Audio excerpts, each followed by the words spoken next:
Hey everybody, Scout Crafty here again. It's Friday, TGIF. Hope you had a great week, and I hope you're looking forward to a great weekend. We're supposed to have nice weather here in the Northeast. Had a little bit of rain, which we needed. Rain is a good thing, for here. I know some people, you either get too much. Out west, they're having a rough time trying to get rain.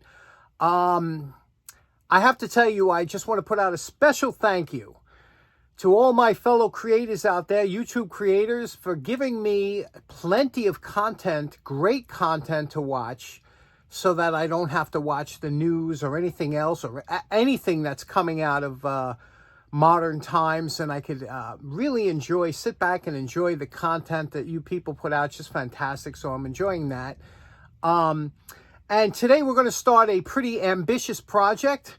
I was at Elephant Trunk a couple weeks ago. I told you I found something really cool, and I hope you enjoy this. Let's go check it out and see what we can get done today.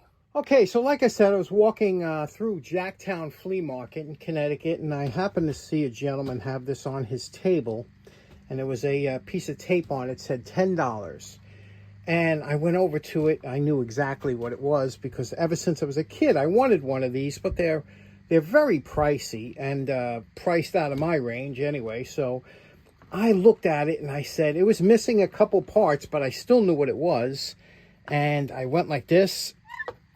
It worked. I drew the guy 10. I couldn't get the $10 out of my pocket quick enough. Now, for those that I know my buddy Wire, he's probably laughing right now because he's probably not only seen, he's probably used them. This is a vintage or antique, very antique, printing press, and I've seen these before, and when they're done up and they work great, and it was made basically for like business cards and things like that. Let me show you kind of the basics of how it works. Okay, so it's missing a couple parts. There was a round disc up here that would hold ink, and on these two little levers here there was a roller. And what would happen is when you pull down on the handle, the roller would come up, grab ink from the pad, and then it would come down. It would ink. This is where you would put your whatever it is you wanted to print, and you would put your cardstock here.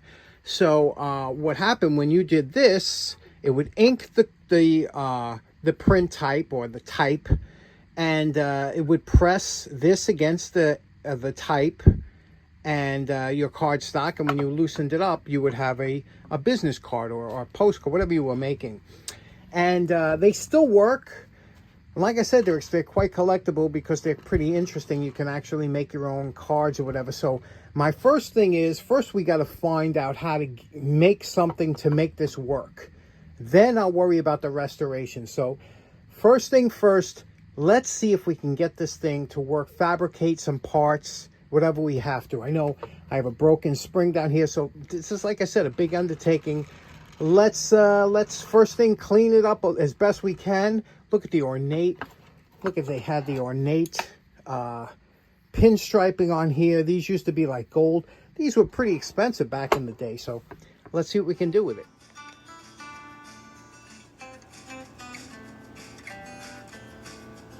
Now we wiped everything down with 50/50, got it in all the rusty joints. And now listen to this, look. Look how smooth that works, huh? That 50/50 gets in everything. We'll lubricate everything afterwards, after we finish, and figure out what we need to repair on this. First thing first, one thing I could see is broken is there was a makeshift spring, and it was from the factory. By the way, this is called, you can see it here when you close it, it is called the Baltimorean. Can you see that? Can you see that there? Baltimorean number 9, maybe? But what happens here is when this is supposed to, I believe, open up like this, when it's open position, you take your cardstock, you put your cardstock in here, and when you do this, this automatically will close to hold the cardstock flush against the plate. Then the roller will ink the print. This will press against the print, and when you release it, this should open up like that and let you take your cardstock out. So we have to repair that spring. Secondly, we need that roller plate for the ink, where it's going to ink the roller. I went on eBay, and look what I got. I got a nice 3/16, they use these for shooting and stuff, 3/16" steel plate that is going to go up here. Now I just have to make an adapter to fit into here. And there's one other thing, which is really cool about this. Every time you ink and make a card and this roller comes up, this little arm here, see this little arm? This little arm, when it comes back down, will turn the ink pad about 20 degrees to expose new ink for the roller. And that's what this little arm does. So I have to devise something underneath there that every time this comes back, it's going to clip onto it, spin it, and then when it goes back, you see how this flips back so it doesn't grab? It's ingenious, simply ingenious. What a beautiful little design. You see how that would work? You see, it'll grab it, and you'll see when I if I figure something out.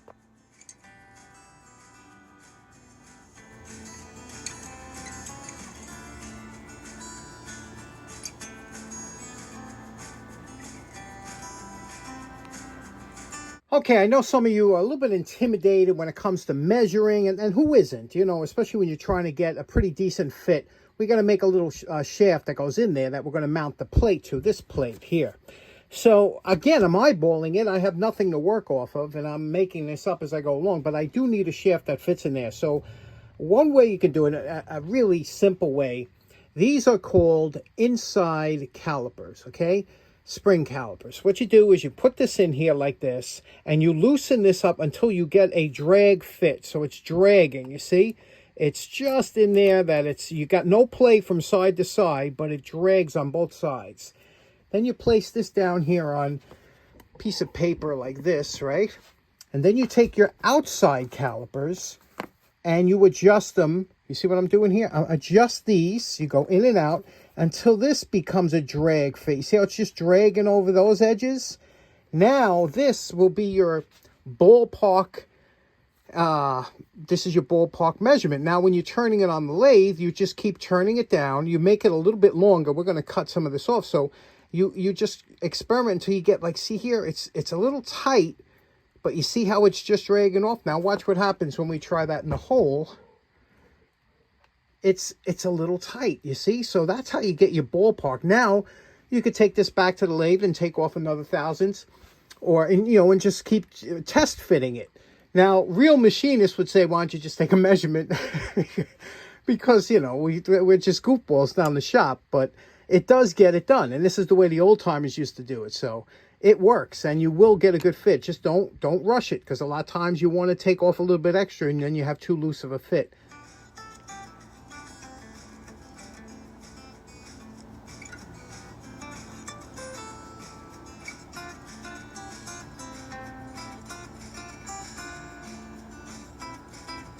Now, one other point I want to make out is that you want to slip fit in here because you want this to be able to rotate, but you don't want it rocking back and forth.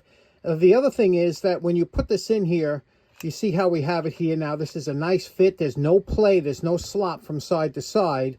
It turns nice and easy, and you'll also have a little bit of grease in there. So, I always we'll put a little grease on here to help lubricate the spinning action, but you can see how nice that is. Now, we can always cut off that bottom, we have overhang on the bottom. That's easy to cut off. And we have to get this length right so that this plate has to fit on here and still pass. The roller has to be able to jump onto the plate. So this has to come down, obviously. And then I'll show you what we do from there. Now, the reason I made this top piece long is because this plate's going to be affixed to that plate, right? That piece here. Now, when the roller, let's say this is the roller that picks up the ink. When this, I think it rides on these two pieces here. When it comes up like this, you could see it'll hit here. It's too, but if I was to lower this, take some of this off of here, you can see if I put it that, it's too flat. It'll come off and plop onto the platen.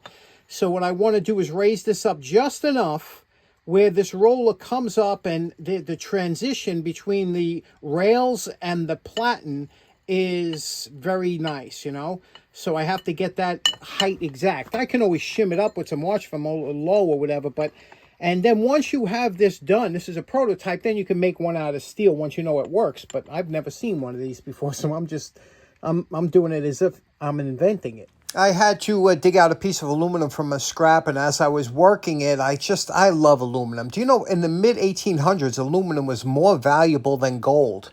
And as I was looking at this aluminum, the step drill made a very interesting design on the inside of this hole.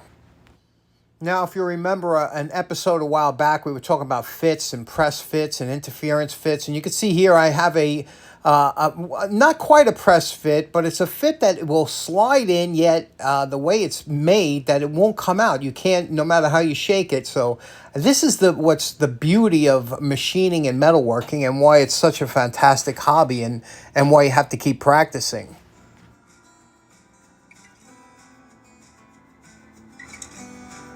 Okay, now here's where we're at. It's 2 a.m. in the morning. My back is killing me.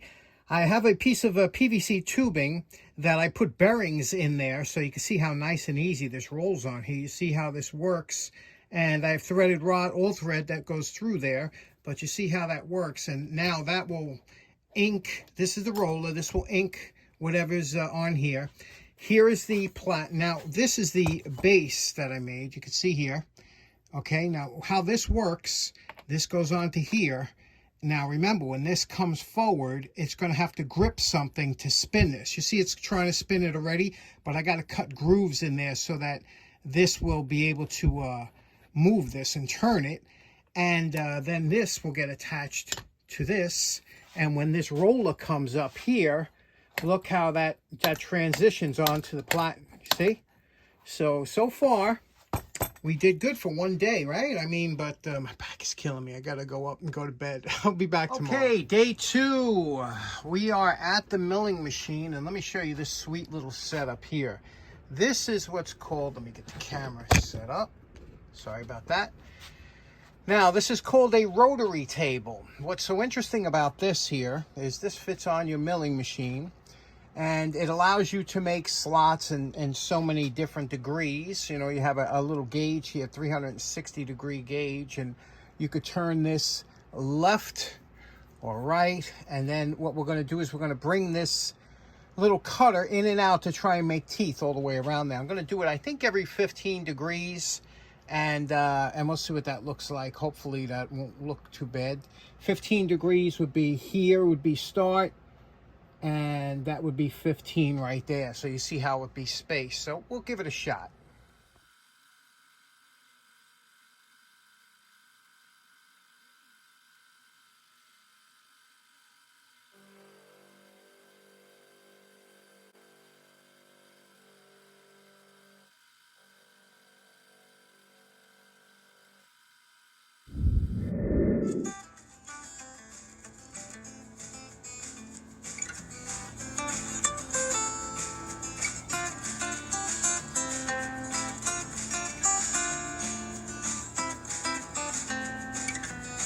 Okay, here's our little milled prototype. You see I rounded the top here, so that slips in nice and easy. Now watch what happens. See how it spins, how it will turn it? There we go. Now when we put the platen on there, that will spin. Hopefully this will work out good. Okay, it's the next day. It's Thursday. I had to go upstate to mow the lawn, obviously, and do some chores up there. Look how beautiful it was up there today. You see that cloud, that big, huge cloud in the back? You know, my girlfriend and I were just sitting there picking out all kinds of shapes and figures and faces and everything in that. Which is what a beautiful, beautiful day it was. And it's going to be a beautiful night. Looking forward to the poor man's flea market tonight. Get some good exercise in because it's going to be cool. But we got pretty far on the print press. Let's go check it out. Okay, let me show you where we're at. Let me show you our progress so far. First of all, we epoxied our makeshift gear on here, and you can see that is on there forever. The beauty of this is if I ever had to take it apart, I can heat this up with a torch, and at about 250 degrees, that'll pop off. But it is on there permanently, more or less. Look how nice that spins right now, and you can see how that rotates with the movement. You can see, so when you ink this up, and the reason you want to be able to have new section of ink to pick up on the roller, the next thing I have to do is find some kind of covering for this roller, like a soft rubber coating, some kind of hose or something that'll slip over there, whatever the case may be. Watch the transition as it goes on top of the platen, picks up the ink, comes down, and then it spins it to a new area of ink. Again, comes up, picks up the ink, and, you know, inks the plate and spins it to a new area. So it works. We got it working. Here's a couple things. Next episode, I'm going to soften this edge so that when this comes up, that it'll ride nice up onto there. And I'm very happy so far with it. And then I have to fix this card holder here that holds the card. This one here. See this? The spring. So I have to fix that. Other than that, if you're interested in seeing me complete this on video, if not, I'll do it on my own. But what do you think so far? Very interesting machine, isn't it? So in closing, so far that's a very rewarding job working on that little print press. And it's just whoever thought that up, you know, what a genius. We had some real geniuses back in the 1800's, before computer and CAD and all this stuff. They had to do this, make prototypes and figure it out on their own. They were absolute geniuses. So anyway, I hope you have a great weekend. Enjoy it. The weather's supposed to be nice. Get out and enjoy it. Thanks so much for tuning in. Take care now. Bye-bye.